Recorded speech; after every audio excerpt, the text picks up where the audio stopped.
Hello students, स्वागत है आपका एक बार फिर से अपने चैनल डिफेंस ट्यूटर में। आज की इस वीडियो में हम बात करेंगे नेवी AASSR 2021 के रिगार्डिंग आपके जो इंपॉर्टेंट बुक्स हैं सभी सब्जेक्ट्स के रिगार्डिंग वो कौन से हैं।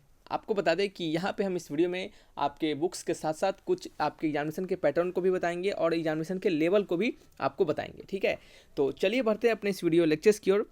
और जैसा कि आप सभी को पता है कि नेवी AASSR के रिगार्डिंग जो आपके एग्जामिनेशन होते हैं वो कैसे कैसे होते हैं, किस पैटर्न में होते हैं, तो बढ़िया बात है। अगर नहीं पता है तो आपको इस वीडियोस में कंप्लीट डिटेल्स हम आपको देने वाले हैं। तो आइए तो सबसे पहले फर्स्ट ऑफ ऑल हम कुछ चीज़ों के बारे में जानेंगे कि यहाँ पे हम सबसे पहले आपको एग्जामिनेशन पैटर्न को बताएंगे थोड़ा सा, और देन फिर हम आपके इंपॉर्टेंट बुक्स की ओर बढ़ेंगे। तो एग्जामिनेशन पैटर्न की बात करें तो आपको पता होगा कि आपके जो एग्जामिनेशन होते हैं वो आपके रिटेन एग्जामिनेशन होते हैं। फिर क्या होता है, आपका रिटेन देने के बाद आपका क्या होता है, फिजिकल होता है, फिर क्या होता है आपका मेडिकल होता है। इन 3 फेज में आपके एग्जामिनेशन दिए जाते हैं। अगर हम बात करें रिटेन एग्जामिनेशन की, ठीक है, अगर हम बात करते हैं रिटेन एग्जामिनेशन की तो पैटर्न को जल्दी से समझ लेते हैं। रिटेन एग्जामिनेशन की अगर बात करते हैं तो रिटेन एग्जामिनेशन में आपका सबसे पहले जो होता है आपके 4 सब्जेक्ट में आपके ये क्वेश्चन पेपर बनाए जाते हैं। तो आपके रिटेन एग्जामिनेशन में सबसे पहले आपको कह सकते हैं आप मैथ्स भी लिख सकते हैं, आप लिख सकते हैं आप साइंस। ठीक है, साइंस में क्या क्या होते हैं उसके बारे में हम डिटेल डिस्कशन करेंगे अभी तुरंत। और साइंस के बाद आपका क्या हो सकता है, आप कर सकते हैं इसका जीके। ठीक है, और जीके में प्लस रीजनिंग भी लगा सकते हैं क्योंकि थोड़ा सा रीजनिंग के भी क्वेश्चन आते हैं। और आपका लास्ट में हो जाता है इंग्लिश। ठीक है, तो यहाँ पे इंग्लिश लिख देते हैं। ठीक है, इंग्लिश। ये आपके 4 क्या होते हैं सब्जेक्ट आपके वहाँ पे पूछे जाते हैं। सभी सब्जेक्ट्स में आपके कितने टोटल 25-25 क्वेश्चन यहाँ पे आते हैं। सभी सब्जेक्ट में 25-25 क्वेश्चन आते हैं, तो टोटल कितने क्वेश्चन हो गए आपके 100 क्वेश्चन हो गए। ठीक है, तो ये आपका क्या होता है एग्जामिनेशन का पैटर्न होता है। तो यहाँ पे आपको एग्जामिनेशन के पैटर्न समझ में आ चुके होंगे। अब हम बात करेंगे इस वीडियो में कि आपके इंपॉर्टेंट बुक्स के बारे में। तो सबसे पहले जो हम बात करेंगे इंग्लिश के बारे में, तो देखिए इंग्लिश के रिगार्डिंग जो आपका बुक्स होता है, इंग्लिश के रिगार्डिंग आपका कोई भी ग्रामर का बुक यहाँ पे हम केडी पब्लिकेशन दिए हैं और आपको लूसेंट के बारे में बताए हैं। देखिए इतना बात हम आपको जरूर बोलना चाहेंगे कि जो भी बच्चे नेवी AASSR के फॉर्म भरे होंगे उनका बेसिक कम से कम क्लियर होना चाहिए। अगर आपका बेसिक क्लियर नहीं है, फर्स्ट ऑफ ऑल आप हमेशा ध्यान रखिए कि किसी भी कंपटीशन वाले एग्जामिनेशन को, किसी भी कम्पिटिटिव एग्जामिनेशन कहने का मतलब कोई भी एनी एग्जामिनेशन, ठीक है, if you prepare for any examination, अगर आप किसी भी एग्जामिनेशन के प्रिपेयर कर रहे हैं देन आपका क्या होगा, बेसिक आपका जो भी है, बेसिक जो भी आपका इंग्लिश में भी या फिर मैथमेटिक्स में भी, किसी में भी बेसिक आपका स्ट्रॉन्ग होना बहुत ही जरूरी है। जब तक आपका बेसिक स्ट्रॉन्ग नहीं रहता है, आप कितने भी बुक्स को पढ़ ले, कुछ भी पढ़ के चले जाएं, आपका वहाँ पे सिलेक्शन होने के चांसेस जो होते हैं वो आपके बिल्कुल घट जाते हैं। ठीक है, तो हम आपको बता दें कि जो भी आपने 11th-12th पढ़ा है और उससे पहले 10th में भी पढ़ा है, तो उसके रिगार्डिंग जो भी आपके पास बेसिक बुक्स होंगे, बेसिक बुक कहने का मतलब कोई भी आपके पास बेसिक बुक हो, उस बेसिक बुक को सबसे पहले आप क्या करें, अटेम्प्ट करें, उस बेसिक बुक को सबसे पहले आप बनाएं।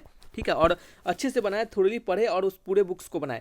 देन फिर आप केडी पब्लिकेशन और लूसेंट ग्रामर, इन दोनों में से किसी भी एक बुक्स को पढ़े और थोड़ी पढ़े, अच्छे से पढ़े। बेसिक करने के बाद अगर आप इन दोनों में से किसी भी बुक्स को पढ़ते हैं, ठीक है, तो डेफिनेट तौर पर इनके क्वेश्चंस बनाने के बाद आपके ग्रामर के पोर्शन अच्छे खासे हो जाते हैं और वहाँ पे आपको इंग्लिश में बहुत ही हेल्प मिलता है। ठीक है, हम बात करते हैं कि वोकैब के बारे में। तो वर्ड पावर वोकैब आप कह सकते हैं कि किसी भी बुक से पढ़ लीजिए वर्ड पावर। आप इसमें वर्ड पावर एक ऐसा चीज़ होता है कि आप कितना भी पढ़ के जाइए, वहाँ पे आपको हो सकता है कि नया वर्ड मिल जाए जो कि आप पढ़ के नहीं गए हो। ठीक है, तो हम आपको इतना ही कहना चाहेंगे कि जो भी आपके पास बुक्स हैं या फिर जहाँ से भी आप प्रैक्टिस सेट लगाते हैं, जो भी वीडियोस देखते हैं, वहाँ से जो भी वर्ड पावर आपके सामने आते हैं उसको क्या कीजिए, कॉपी में नोट करते चलिए और उसको लिखते चलिए।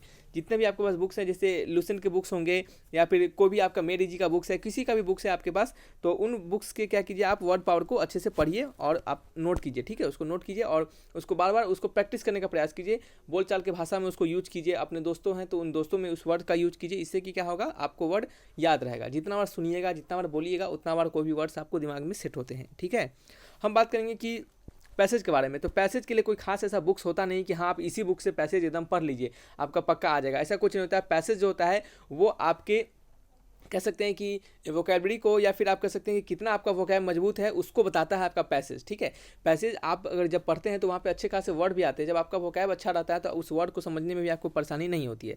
सो आप क्या कीजिए कि प्रैक्टिस के लिए आप किसी भी बुक्स के पैसेज को बनाइए। अगर आपके पास एनडीए का अरिहंत का बुक है तो उस अरिहंत के बुक से आप जब पैसेज को देखिएगा इंग्लिश वाले सेक्शन में जाके, तो बहुत सारे पैसेज मिलेंगे। आप उस बुक्स को भी पैसेज को बना सकते हैं।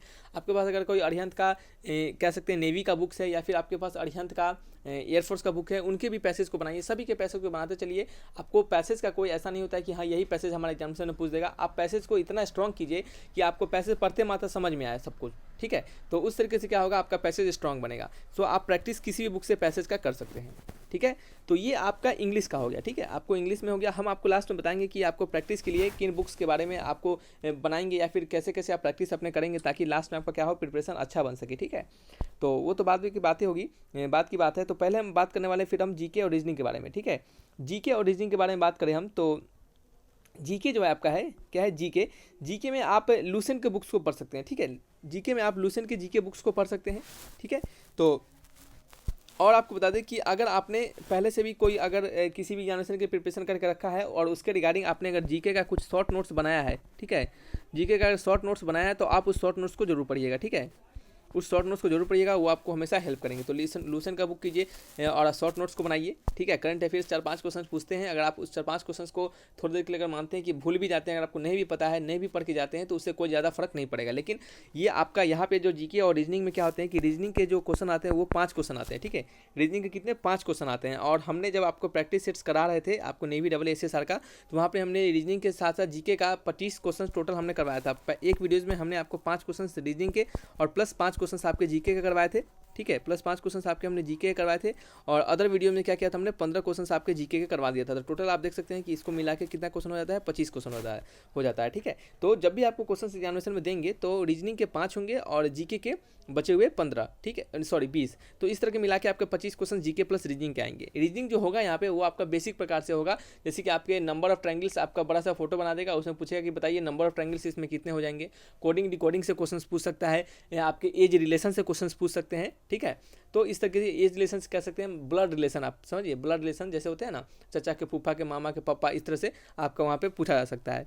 तो ये सभी चीज़ क्या होते हैं वहाँ पे पूछे थे। रीजनिंग ज़्यादा टफ लेवल में आपको वहाँ पे नहीं पूछा जाएगा। मिरर का भी क्वेश्चन दिया जा सकता है कि इसे मिरर बना देगा, ठीक है, इधर कुछ लिख देगा और आपसे पूछेगा कि बताइए इसको इधर क्या होगा, ठीक है, इस प्रकार से। तो ऐसे भी क्वेश्चंस वहाँ पे पूछे जाते हैं। तो रीजनिंग और जीके के आपको क्या करना है, इस प्रकार से आपको पढ़ना है। रीजनिंग के लिए आपको बता दें कि रीजनिंग के लिए कोई भी बुक्स आप उठा लीजिए जो कि आपको बेसिक रीजनिंग जैसे आपको कवर करता हो। जैसे आप आर्य सवाल के भी उठा सकते हैं रीजनिंग, अगर आर्य सवाल के हैं रीजनिंग आपके पास तो उसको भी आप बना सकते हैं, ठीक है। एप्टीट्यूड एंड उसका जो आता है आपका रीजनिंग का उसको, लेकिन आप उतना लेवल का बनाने का जरूरत भी नहीं है आपको, ठीक है। तो आप सिंपल आपका रीजनिंग का कोई भी एक बेसिक सा बुक हो जो आपको रीजनिंग बता दे, आप उनको बनाइए। और हम आपको प्रैक्टिस ही करवा रहे हैं, उस वीडियोस को भी देखिए, आपको वहाँ से भी हेल्प होंगे, ठीक है। तो इतना आप कीजिए जीके और रीजनिंग के लिए। बच के आपके पास साइंस। साइंस में आपका जो सबसे इंपॉर्टेंट बात है, आप साइंस में लूसेंट की साइंस बुक्स को भी पढ़ सकते हैं। साइंस में जो सबसे अच्छा जो होता है आपका यहाँ पे मोस्ट इंपॉर्टेंट पॉइंट जो होता है, या फिर कह सकते हैं मोस्ट इंपॉर्टेंट टॉपिक जो होता है वो साइंस का वो होता है आपका फिजिक्स। आपको फिजिक्स के लिए 11th एंड 12th, ठीक है, 11th एंड 12th का आपको फिजिक्स जब तक बेसिक नहीं पता है, जब तक आपका फिजिक्स 11th 12th का बेसिक नहीं पता है तब तक आप कह सकते हैं कि कुछ नहीं आप उखाड़ पाइएगा वहाँ पे। हम आपको एकदम कह सकते हैं कि एकदम सच्चाई बता रहे हैं, आपको भले बुरा लगे लेकिन यही सच्चाई है कि जब तक आपको 11th 12th का बेसिक नहीं पता रहेगा आप वहाँ पे कुछ नहीं कर पाइएगा।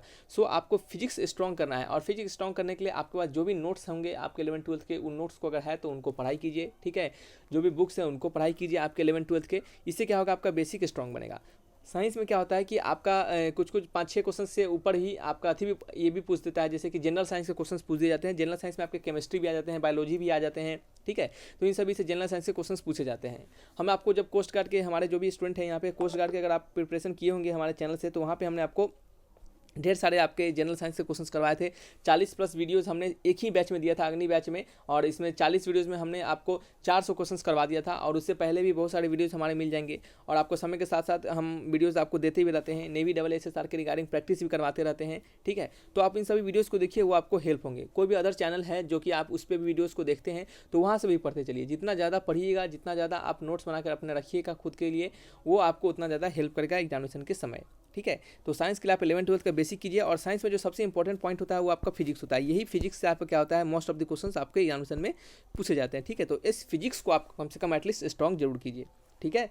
चलिए फिर हम बात करेंगे लास्टली मैथ्स के बारे में। मैथ्स में भी वही बात कहानी है, 11th 12th का फिजिक्स क्या है, सॉरी 11th 12th का बेसिक मैथ्स। अब देखिए 11th 12th के ये जो मैथमेटिक्स आते हैं यहाँ पे आपको बता दें कि कोस्ट गार्ड, ठीक है, कोस्ट गार्ड का जो मैथ आता है, ठीक है, जो कोस्ट गार्ड का जो मैथ आता है, ठीक है, इस कोस्ट गार्ड का मैथमेटिक्स, और आपका बात करेंगे हम कोस्ट गार्ड का मैथमेटिक्स, और आपका सबसे ऊपर अगर हम लिखते हैं एनडीए के बारे में, एनडीए का मैथमेटिक्स, और आपका नीचे लिखते हैं नेवी उसका मैथमेटिक्स, और आपका हम लिखते हैं क्या, एयरफोर्स, ठीक है, इसका मैथमेटिक्स। अगर हम बात करते हैं नेवी के बारे में, यहाँ पे हम नेवी के बारे में डिस्कशन कर रहे हैं, तो नेवी के बारे में अगर बात करते हैं तो सबसे ज़्यादा अगर टफ मैथमेटिक्स पूछा जाता है तो वो आपका होता है एनडीए का, क्या होता है सबसे ज़्यादा आपका एनडीए का होता है, ठीक है। फिर बाद में अगर किसी का मैथमेटिक्स टफ पूछा जाता है तो वो होता है आपका कोस्ट गार्ड का, क्योंकि कोस्ट गार्ड के बच्चे एग्जामिनेशन दिए होंगे तो उनको वहाँ पे समझ में आया होगा। और हम पहले भी आपको बोल के रखे हैं कि मैथ का अच्छा लेवल का क्वेश्चन आता है, और जब हम आपको अच्छे लेवल के क्वेश्चन करवाते हैं तो कुछ बच्चे क्या होते हैं, परेशान हो जाते हैं, कहने लगते हैं पहले ही हमको किस तरह ऐसा क्वेश्चन आएगा ही नहीं। सो क्या करना पड़ता है, कभी कभी कुछ क्वेश्चन को बंद भी करना पड़ता है, लेकिन फिर भी हम उन चीज़ों को इग्नोर करते हुए भी हम आपको अच्छे लेवल के क्वेश्चन करवाते हैं। तो जो भी हमारे कोस्ट गार्ड के क्वेश्चन हैं मैथमेटिक्स के, उनको जाकर देखिए। और अभी हम कोस्ट गार्ड के लिए बैचेस भी डाले हैं मैथमेटिक्स के, पूरा एकदम सिलेबस को कवर करवाने के लिए, जिसमें कि हमने कंटिन्यूटी एंड डिफरेंशियबिलिटी को चैप्टर को पढ़ा दिया है। अभी आपको हम एप्लीकेशन ऑफ डेरिवेटिव को पढ़ा रहे हैं, पूरा कंसेप्ट उसके लेक्चर और उसमें एग्जाम्पल भी, उनको देखिए, वो भी आपको हेल्प करेंगे, ठीक है। जो भी आपके पास बुक्स हैं आपको 11th-12th के, जैसे कि आपके R D Sharma, R S सवाल को नहीं बनाइएगा, आर एस सवाल बहुत ईजी हो जाएगा, ठीक है। आर डी शर्मा को बना लीजिएगा, आर डी शर्मा थोड़ा सा अच्छा बुक है, ठीक है। और आपका सिंगेज विंगेज तो आप बनाएंगे नहीं, क्योंकि वो बहुत ही हाई लेवल में चला जाता है। आप सिंपली आर डी शर्मा बनाइएगा, वो आपको हेल्प करेगा, ठीक है। आर डी शर्मा का आप ऑब्जेक्टिव वाला बुक किन लीजिएगा, उसको बना जाइए, पूरा गर्दा हो जाएगा आपका मैथ, हर एक एग्जामिनेशन में आपको हेल्प करेगा, इवन एनडीए में भी करेगा, कोस्ट गार्ड में भी, नेवी में भी, एयरफोर्स में भी, ठीक है। एयरफोर्स का मैथमेटिक्स तो आप जानते ही हैं कैसा होता है, एकदम लल्लू टाइप का क्वेश्चन पूछता है एयरफोर्स के मैथमेटिक्स में, ठीक है। आप इसमें अच्छे खासे, अगर जो भी बच्चे अच्छे से पढ़ के जाते होंगे एयरफोर्स के मैथमेटिक्स में, कम से कम 25 में से, बहुत सारे बच्चे तो 25 भी कर लेते हैं, नहीं तो 23 तो कम से कम आ ही जाता है बहुत सारे बच्चों का, एकदम। ये आपका 23 नंबर बहुत ही मिनिमम हम कह सकते हैं कि इतना बच्चे सब ला ही सकते हैं। हाँ, बहुत सारे बच्चे जो होते हैं वो आपका 25 ला आते हैं, लेकिन चलिए 25 मतलब कहना भी 100% किसी का सिक्योरिटी हो नहीं सकता है, सो इतना तो नहीं लेंगे। लेकिन आपका बात करें कि एयरफोर्स से हल्का थोड़ा सा अच्छा मैथ्स आपके नेवी में आता है, कुछ कहते हैं कि नेवी में उतना ज़्यादा टफ नहीं आता है, लेकिन थोड़ा सा जरूर अच्छा आता है, ठीक है। या फिर आप इसको इक्वलिटी भी मान सकते हैं कि इक्वल भी हो सकता है, ठीक है। लेकिन नेवी में थोड़ा सा अच्छा मैथमेटिक्स आता है, इस बात को आप इग्नोर नहीं कर सकते, ठीक है। तो ये आपके 11th-12th के हो गए मैथ्स के रिगार्डिंग, आपके जो यहाँ पे मैथमेटिक्स पूछे जाएंगे उसके रिगार्डिंग हो गए। 25 क्वेश्चन यहाँ पे पूछे जाएंगे, ठीक है।